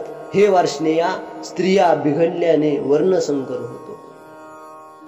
येत सारासार विचारावे कवने काय आचरावे आणि विधी निषेध आघवे पारुषती. अस्तादिपू दवडीजे मग अंधकारी राहटीजे तरी उजूची काढळीजे जयापरी. तैसा कुळी कुळक्षय होय तै वेळी तो अद्य धर्म जाय मग आन काही आहे पापावंचोणी. जय यम नियम ठाकते ते तो इंद्रिय सैरा विचरते म्हणून विचार घडते कुळ स्त्रियांचे. उत्तम धमे संचरते ऐसे वर्णावर्ण मिसळते तेत समूळ पडते जाती धर्म. जैसे चोहटाचे बळे पाविजे सैरा कावळे तैसे महापापे कुळे प्रवेशते. तेथे सारासार विचार कोणी कशाचे आचरण करावे व कर्तव्य काय अकर्तव्य काय या सगळ्या गोष्टी लोप पावतात. जवळ असलेला दिवा मालवून मग अंधारात वावरू लागले तर चांगल्या जागी ज्याप्रमाणे अडखळल्याचा प्रसंग येतो त्याप्रमाणे ज्यावेळी कुलक्षय होतो त्यावेळी कुळात पहिल्यापासून चालत असलेला धर्माचा लोप होतो. मग तेथे पापापासून दुसरे काय असणार. ज्यावेळी इंद्रिय व मन यांचा निग्रह थांबतो त्यावेळी इंद्रिय स्वैर सुटतात. म्हणून कुलीन स्त्रियांकडून व्यभिचार घडतात. उच्च वर्णाच्या स्त्रियांच्या नीच वर्णाच्या लोकांत संचार होतो. अशा रीतीने वर्णसंकर होतो व त्यामुळे जाती धर्म मुळापासून उखडले जातात. ज्याप्रमाणे चव्हाट्यावर ठेवलेल्या बळीवर चारी बाजूंनी कावळे येऊन पडतात त्याप्रमाणे महापापी अशा कुळांत शिरतात. संकरो नरकायैव कुलज्ञानां कुलस्य च पतन्ति पितरो हेषां लुप्तपिंडोदकक्रिया. श्लोक टीका श्री ज्ञानोबा तुकाराम. संकर झाला म्हणजे तो सर्व कुळाला आणि कुळघातक्यांना हटकून नरकाला नेतो. कारण पिंडदान आणि तर्पण आदी क्रिया लुप्त झालेल्यांचे पितर पतन पावतात. मग कुळातया शेखा आणि कुळघातका ये रेरा नरका जाने अथी. देखे वंशवृद्धी समस्त या परी होय पतित मग वांडिती स्वर्गस्थ पूर्वपुरुष जेतन इत्यादी क्रिया ठाके आणि नैमित्तिक धर्म पारुके तेत कवना तिळोदके कवन अर्पे तरी पितर काय करीते कैसेने स्वर्गी वसते. म्हणून तेही येती कुळावासी जैसा नखागरी व्याळू लागे तो शिखंत व्यापी वेगे तेवे अब्रह्म कुळा घवे आपलविजे. मग त्या संपूर्ण कुळाला आणि कुळघातकांना या दोघांनाही नरकाला जावे लागते. पहा, याप्रमाणे वंशात वाढलेली सर्व प्रजा अधोगतीला जाते आणि मग त्यांचे स्वर्गातील पूर्वज फिरून परत येतात. ज्यावेळी रोज करावयाची धार्मिक कृत्ये बंद पडतात आणि प्रसंग विशेषी करावयाची लोपतात, त्यावेळी कोण कोणाला तिलोदक देणार? असे झाल्यावर पितर काय करणार? स्वर्गात कसे राहणार? म्हणून ते देखील आपल्या भ्रष्ट कुळापाशी नरकात येतात. ज्याप्रमाणे नखाच्या टोकाला साप चावला म्हणजे त्याचे विष शेंडीपर्यंत हा हा म्हणता पसरते, त्याप्रमाणे थेट ब्रह्मदेवापासूनचे पुढील सर्व कुळ अशा पातकाने बुडवून जाते. दोषे रेते कुलग्नानां वर्णसंकर कारके उत्साद्यन्ते जाती धर्मा कुलग्न कुलधर्माश्च शाश्वता. श्लोक टीका श्री ज्ञानोबा तुकाराम. उत्सन्न कुलधर्माणां मनुष्याणां जनार्दन नरके नियतं वासो भवतीत्यनुशुश्रुम. श्लोक टीका श्री ज्ञानोबा तुकाराम. अहो बत मत्पापं कर्तुं व्यवसिता वयं यद्राज्य सुखलोभेन हन्तुं स्वजनं मुद्यताः. श्लोक टीका श्री ज्ञानोबा तुकाराम. कुलक्षय करणाऱ्यांच्या या वर्णसंकर करणाऱ्या दोषांनी शाश्वत अशा जाती धर्माचा आणि कुलधर्माचा नाश होतो. हे जनार्दना, ज्या मनुष्याने कुलधर्म नष्ट झाले आहेत त्यांचा निश्चय करून नरकामध्ये वास होतो असे आम्ही ऐकले आहे. अहो, ज्या अर्थी आम्ही राज्य सुखाच्या लोभाने स्वजनांना ठार मारण्यास उत्सुक झालो आहोत, त्या अर्थी खरोखर मोठे थोरले पाप करण्याला आम्ही तयार झालो आहोत. लौकिक भ्रंशुपावे देवा उधारे अनेक एक येत घडे महापातक जे संगदोषे हा लौकिक भ्रंशुपावे. जैसा घरी आपुला वाणी वसे वनी लागला तो आणि काही प्रज्वळीला जाळून घाली. तैस्या तया कुळ संगती जे जे लोक वर्तते ते हे बाधू पावते निमित्ते येणे.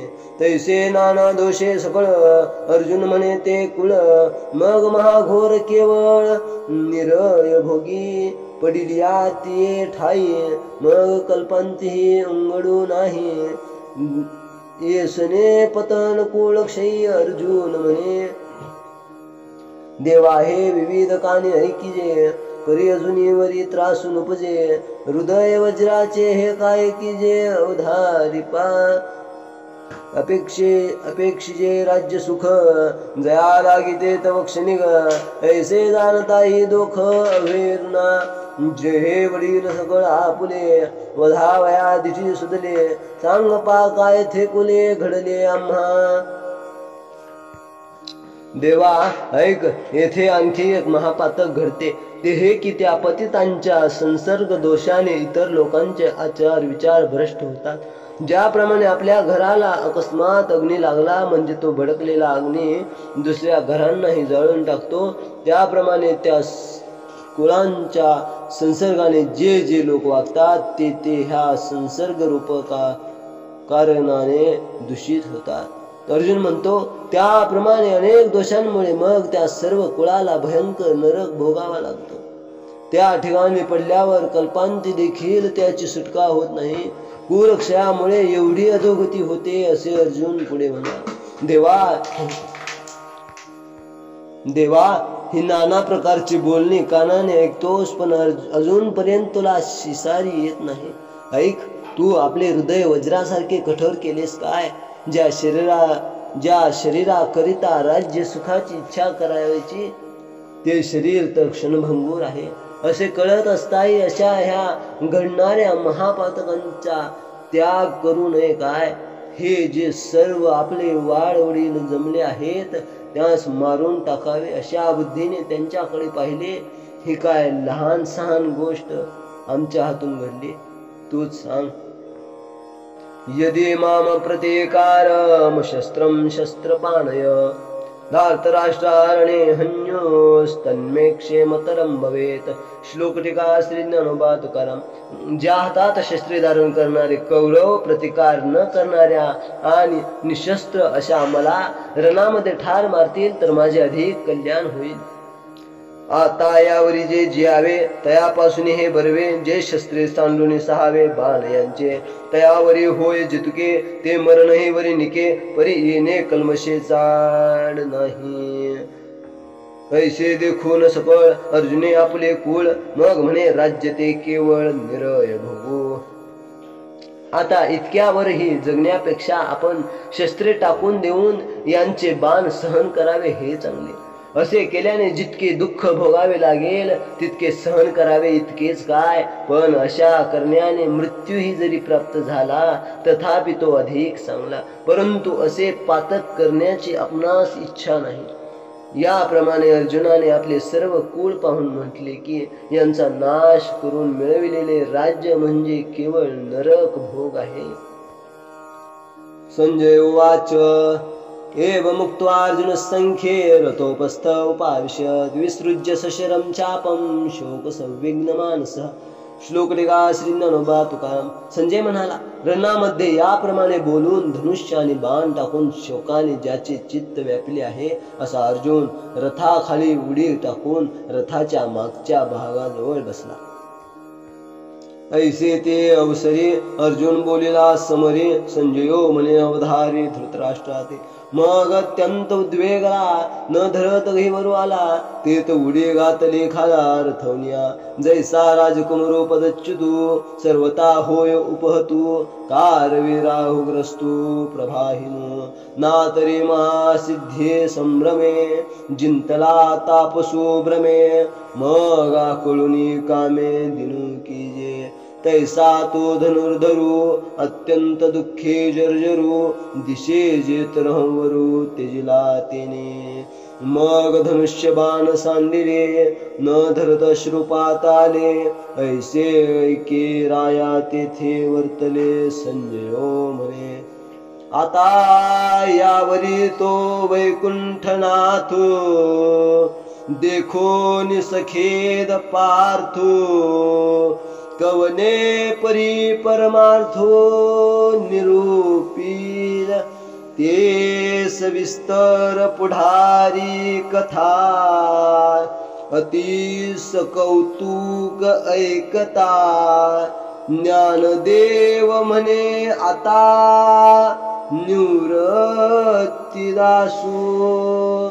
इति श्रीमद्भगवद्गीतासु उपनिषत्सु ब्रह्मविद्यायां योगशास्त्रे श्री कृष्णार्जुन संवादे अर्जुन विषाद योगो नाम प्रथमोध्याय. श्री सच्चिदानंदार्पणमस्तु. संजय धृतराष्ट्राला म्हणाला, ऐक. असे त्यावेळी अर्जुन समरंगणावर बोलला. मग अर्जुन अत्यंत खिन्न झाला व त्याला अनिवार्य गहिवर आला. मग त्याने रथावरून खाली उडी घातली. ज्याप्रमाणे अधिकारावरून दूर झालेला राजपुत्र सर्व प्रकारांनी निस्तेज होतो, किंवा जसा राहूने ग्रासलेला सूर्य तेजरहित होतो, अथवा महासिद्धींच्या मोहाने पछाडलेला तपस्वी भुलतो आणि मग कामनेच्या तडाक्यात सापडून दीन होतो, त्याप्रमाणे त्याने जेव्हा रथाचा त्याग केला तेव्हा तो अर्जुन दुःखाने फार पिडलेला दिसला. मग धनुष्यबाण त्याने टाकून दिले व त्याला रडू आवरेना. संजय म्हणाला, राजा ऐक, तेथे अशी गोष्ट घडली. आता यावर तो वैकुंठपती कृष्ण अर्जुनाला खिन्न झालेला पाहून कोणत्या प्रकारे परमार्थाचा उपदेश करील ती आता पुढे येणारी सविस्तर कथा ऐकावयास फार कौतुककारक आहे, असे निवृत्तीनाथांचे शिष्य ज्ञानदेव म्हणतात. ऋषिकेश. श्री सच्चिदानंदार्पणमस्तु. पुंडलीक वरदा हरी विठ्ठल श्री ज्ञानदेव तुकाराम.